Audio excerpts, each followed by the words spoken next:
Hello everyone, आप सबका स्वागत है हमारे एग्ज़ाम स्टॉक्स यूट्यूब चैनल पर। आज की इस वीडियो में हम रेलवे ग्रुप डी एग्ज़ाम के लिए जीके का प्रैक्टिस सेट नंबर 5 करने वाले हैं। तो चलिए दोस्तों, आपका ज़्यादा टाइम न वेस्ट करते हुए क्वेश्चन 1 को देखते हैं।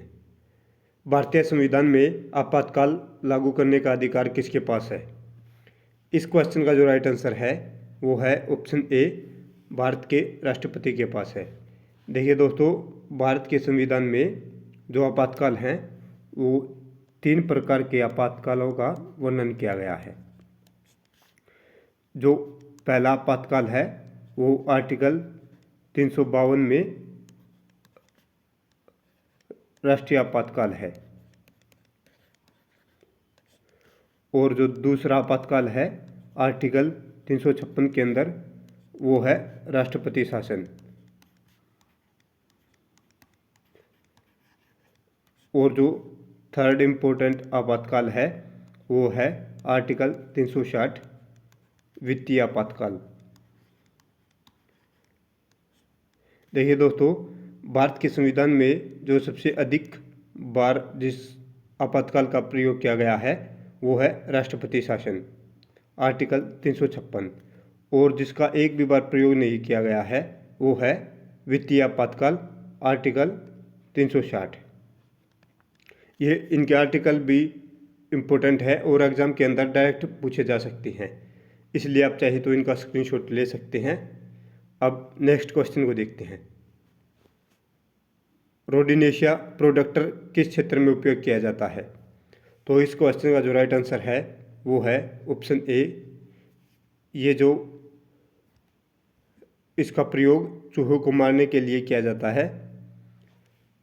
देखिए दोस्तों, वाटर प्यूरिफिकेशन में क्लोरीन गैस का प्रयोग किया जाता है।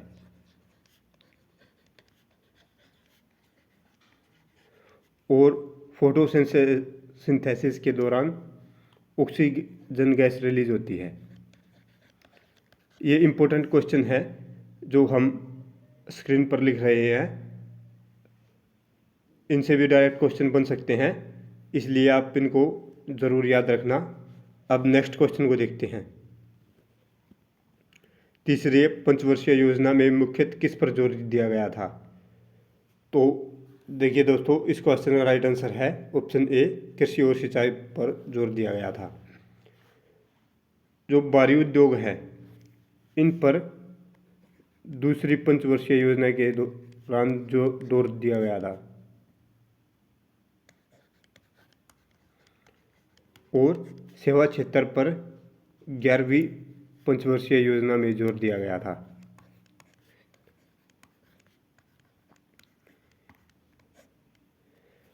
अब नेक्स्ट क्वेश्चन देखते हैं। भारत के संविधान का कौन सा भाग मौलिक अधिकारों का प्रावधान करता है? तो इस क्वेश्चन का जो राइट आंसर है वो है ऑप्शन ए, भाग 3। देखिए दोस्तों, जो भारतीय संविधान का भाग 4 है वो नीति निर्देशक तत्वों का वर्णन करता है। इसके अंदर नीति निर्देशक तत्व दिए गए हैं। और जो भारत के संविधान का भाग 2 है ये नागरिकता से संबंधित है। आर्टिकल 5 से 11 के अंदर इसका वर्णन किया गया है। और जो भाग 5 है ये भारत के राष्ट्रपति के कार्य और शक्तियों के बारे में वर्णन करता है। ये सभी इम्पोर्टेंट है। आई होप दोस्तों आप लोगों को हमारी वीडियो इन्फॉर्मेटिव लग रही होगी। अगर हमारी वीडियो से आपके जनरल नॉलेज में इजाफा हो रहा है तो आप सब लोगों से हमारी एक ही विनती है कि हमारे यूट्यूब चैनल को सब्सक्राइब करें और साथ ही बेल आइकन को प्रेस कर ले, ताकि नेक्स्ट इम्पोर्टेंट प्रैक्टिस सेट की नोटिफिकेशन आप लोगों को मिल सके।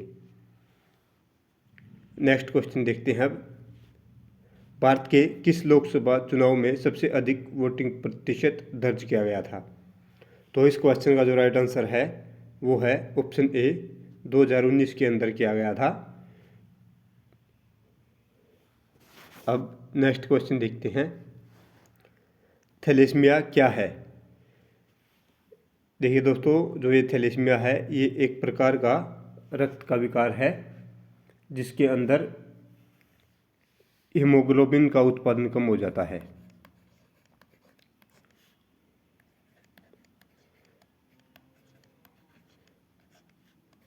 कम हो जाएगा। और इसके जो लक्षण है, इसके लक्षण है दोस्तों थकान व कमजोरी महसूस होगी।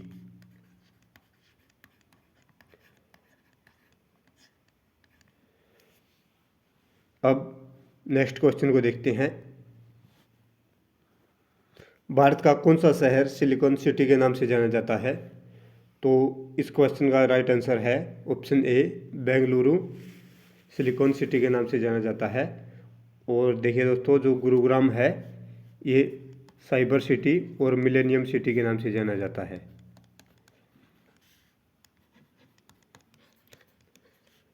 एग्ज़ाम के अंदर ये पूछा जा सकता है कि मिलेनियम सिटी के नाम से कौन सा शहर जाना जाता है। तो इस क्वेश्चन का जो राइट आंसर होगा वो होगा गुरुग्राम। अब नेक्स्ट क्वेश्चन को देखते हैं। अगर दोस्तों आप लोगों को किसी भी प्रकार का वीडियो के लिए सजेशन देना है तो आप कमेंट ज़रूर कीजिए, और साथ ही आप हमें बताएं कि इस वीडियो में आपको कितने क्वेश्चन आते थे, कमेंट ज़रूर करना। मानव रक्त में ऑक्सीजन का परिवहन किसके द्वारा होता है? तो इस क्वेश्चन का जो राइट आंसर है वो है ऑप्शन ए, हीमोग्लोबिन के द्वारा ऑक्सीजन का परिवहन किया जाता है। देखिए दोस्तों, जो वेन्स होती हैं वो ऑक्सीजन लेकर जाती हैं, और जो आर्टरीज होती हैं वे इम्प्योर ब्लड लेके जाती हैं।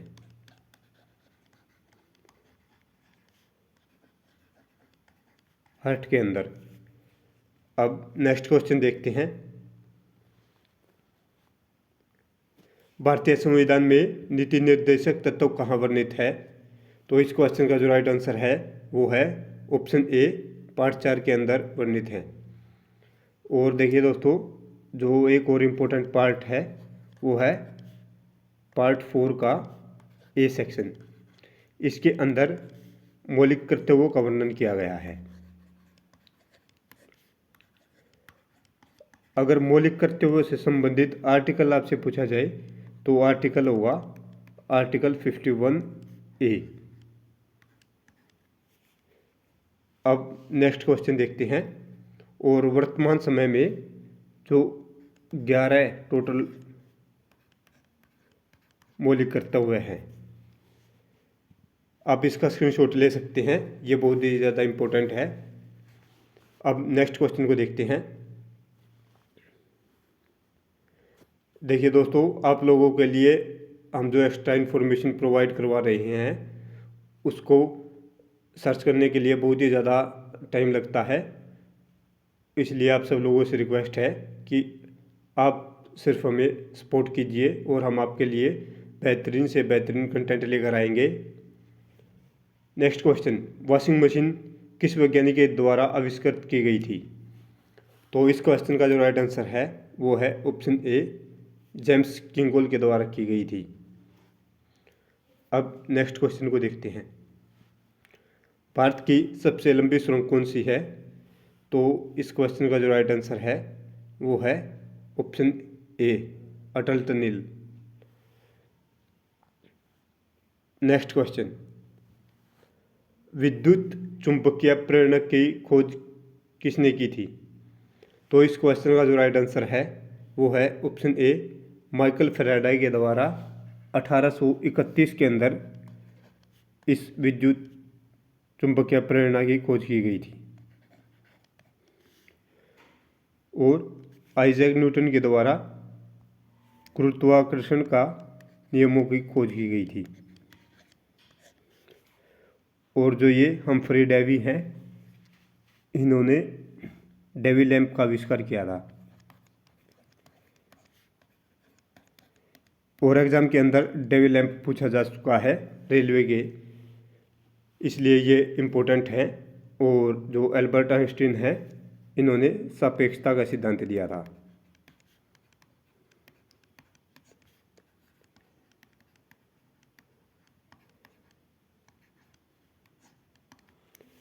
अब नेक्स्ट क्वेश्चन देखते हैं। भारत की सबसे पुरानी विश्वविद्यालय कौन सी है? तो इस क्वेश्चन का जो राइट आंसर है वो है ऑप्शन ए, नालंदा विश्वविद्यालय भारत की सबसे पुरानी विश्वविद्यालय है, जो कि भारत के बिहार राज्य में है। और देखिए दोस्तों, जो दिल्ली यूनिवर्सिटी है, इसकी स्थापना 1922 में की गई थी। और जो अलीगढ़ मुस्लिम यूनिवर्सिटी है, इसकी स्थापना 1920 में की गई थी। और इससे पहले ये एक कॉलेज था, एंग्लो ओरिएंटल कॉलेज के नाम से इसकी स्थापना की गई थी। 1875 के अंदर सर सैयद अहमद खान के द्वारा की गई थी। अब नेक्स्ट क्वेश्चन को देखते हैं।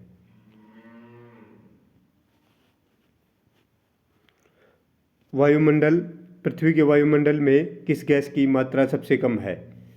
तो इस क्वेश्चन का जो राइट आंसर है वो है ऑप्शन डी, कार्बन डाइऑक्साइड की मात्रा सबसे कम है।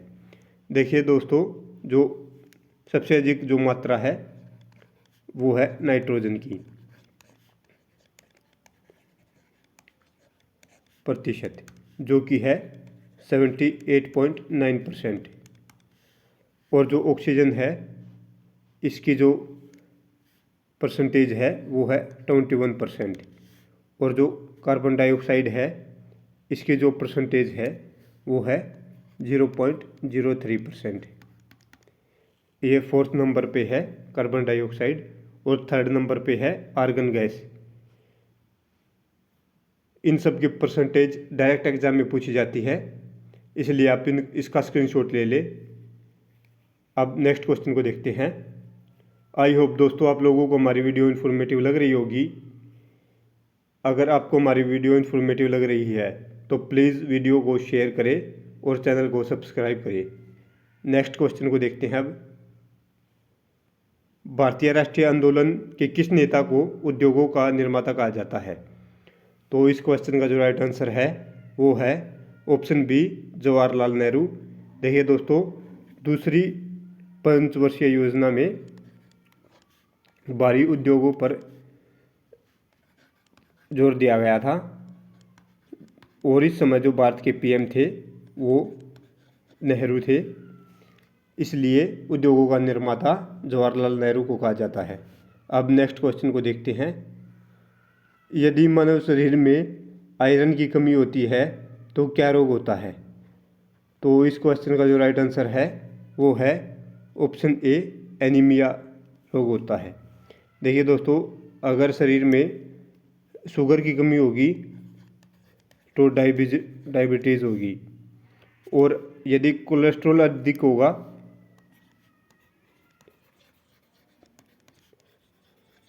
तो हार्ट डिजीज़ होंगी। अब नेक्स्ट क्वेश्चन को देखते हैं। ताजमहल की नींव किस नदी के किनारे रखी गई थी? तो इस क्वेश्चन का जो राइट आंसर है वो है ऑप्शन ए, यमुना नदी के किनारे पर रखी गई थी। इसकी जो शुरुआत हुई थी वो 1632 में हुई थी, और 1648 में यह बनकर तैयार हुआ।